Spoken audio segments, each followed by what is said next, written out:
Hi everyone.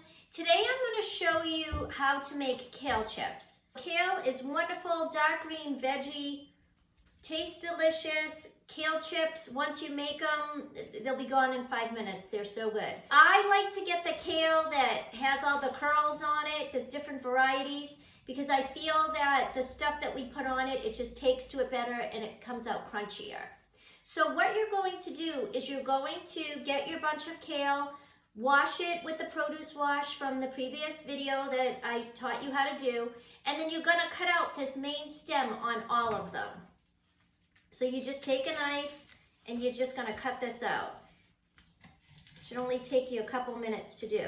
Then what you can do, and I'll show you how to do stuff in a future video, is you can save these to make a bone broth or a veggie broth out of. So I always save my veggies and either juice them or put them in a broth. Once you finish that, you'll break them up into pieces. So this would be a little too big, just kind of break it in half because you want them the size of potato chips.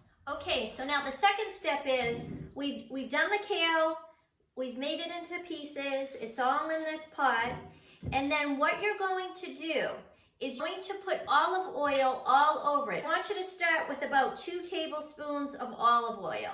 Everybody's kale's going to be different, is that we want to coat the leaves. Okay. Now that we have the leaves coated with olive oil, you're going to take some salt. I recommend sea salt or Himalayan salt. It has minerals in it. I do about 1/2 teaspoon and just sprinkle it over it. Mix it again.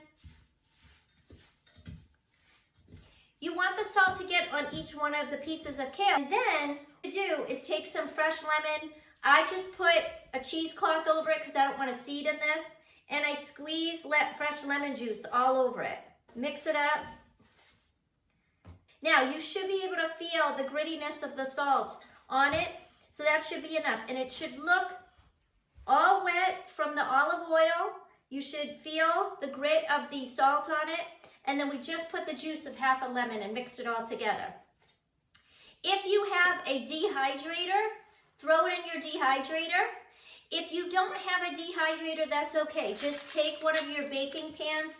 I like to line them with the parchment paper and just throw the kale on top of it. So you want to spread it out. You don't want them all clumped onto each other because we want them to dry out as quickly as possible and we want them to get crispy. That's what it would look like.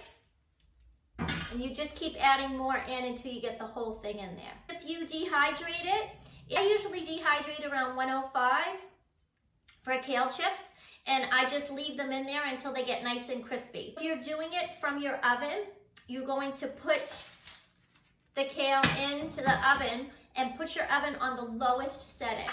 That setting will still be high for dehydration purposes, so you're just going to leave the oven door open a little bit, and you're going to cook the kale until it gets nice and crispy. Halfway through, I turn the kale over. Same with the dehydration. Put it on the dehydration sheets, let it dehydrate, and when it gets nice and crispy, they're done. This is a wonderful way. If you keep the oven temperature low or you dehydrate it on a lower temperature to get fresh live enzymes. Kale is so healthy for you.